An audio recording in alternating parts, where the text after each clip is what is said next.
I want to bring in Michigan Democratic Congresswoman Debbie Dingell. It's good to see you. And look, I know you've been holding plenty of town halls. You're listening to voters. We know people are angry. Some are scared. I know that they are also coming to you.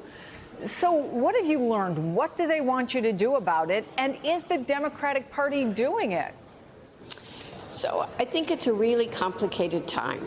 I think people are worried. You know, tariffs have mixed feelings in Michigan. I discuss it with my colleagues. I have had UAW voters who have come to regular forums that I do or town halls and yell at me the only way to bring the jobs home that they have lost is the way that he is doing it. And I've been in other union halls where people are worried about what's going to happen to the increased costs. There are layoffs in the industry. And there are just a lot of people that don't know how to feel. And the auto industry doesn't want to be a ping pong ball, period. They're not going to speak up. They're not going to speak out. They want the certainty for their companies. And it's just been kind of chaotic. So people come and say to these town halls, what are you going to do about it? What are you going to do? When are Democrats going to fight? And I know you're going to see people there today that are going to be very strongly supporting the president.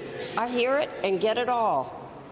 Yeah, so that leaves us here, the auto industry, your state's bloodline, right? Today, the president will talk. Tonight, I guess as well, the White House announcing a new executive order to keep auto tariffs in place. But they say that automakers will not have to pay tariffs on metals as well as on cars and car parts. There's also word that they would be reimbursed for some of the tariffs, although it's not clear how that would work. Does this move by the White House help people in Michigan? What's your reaction to what you know? I'm going to tell you that tariffs are a tool in the toolbox. They are most appropriate when we're using them against a country like China, which is subsidizing the manufacturing of the products, manipulating their currency, using slave labor.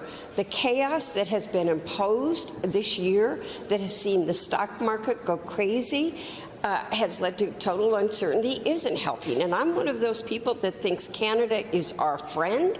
We should not be treating them the way that we are.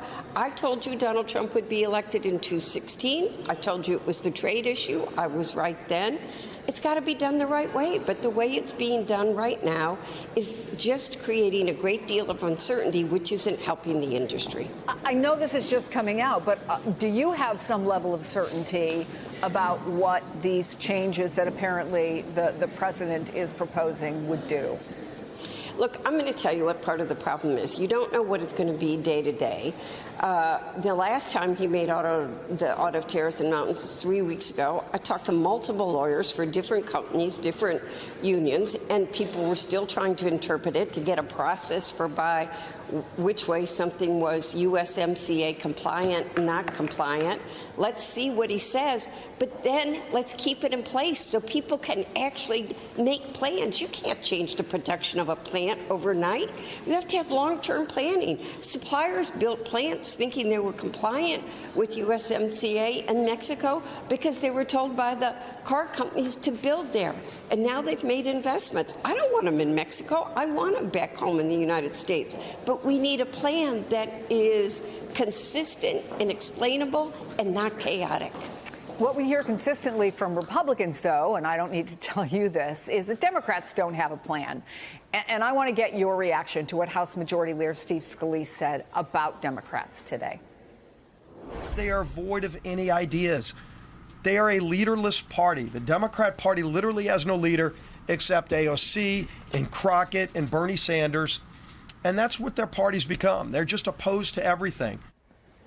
If you're going to win back a state like Michigan, it's going to be because you won back working class voters, right? I'm from Ohio, same thing. Do you think the party has settled on the right messages and has the right messengers?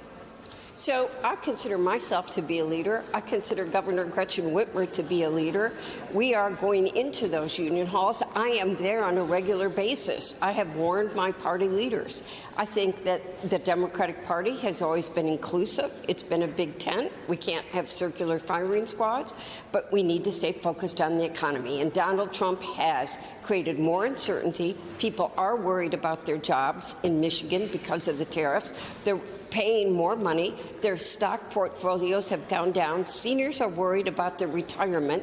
And no, I don't think they feel themselves better off economically. And our job, and we must, is to talk about the economy, how we're going to bring jobs home, do a better job at trade policy, make jobs secure, and we need to have an industrial policy plan, which I've been working really hard on, as how we're going to have manufacturing, economic security, and national security protected all at the same time. And we need to bring we're talking autos, we need to bring pharmaceutical production back here now, too. Too much of our medicine's made overseas. So let me ask you about another approach to this, or maybe it's an auxiliary approach, but it's an approach nevertheless. This week, one of your Michigan colleagues introduced a resolution to impeach President Trump. But of course, you know this, it's likely to be referred to the Republican-run Judiciary Committee. It's not going to go anywhere. Is that part of the problem you think voters see, that moves are made for show that can't concede, and what they don't see is action that can make a difference? Or is that just the reality of a party in the minority? So I'm going to be very blunt that we have to do a better job of making sure people are seeing what we are doing. I don't agree with my colleague on what he did. I think it's a distraction. I think we need to be focused on the issues that people talk about at the kitchen table every night and show them what they're doing. I think this next month we're going to be very focused on protecting people's health care, making sure that we keep rural hospitals still operating, that our children and our seniors are going to have access to the health care they need, be taken care of in their retirement. That's what we need to be focused on and delivering. And Republicans are not going to be able to cut $880 billion out of their budget that they passed and we voted for and not hurt America's health care. Congresswoman Debbie Dingell, good to have you on the program. Thank you.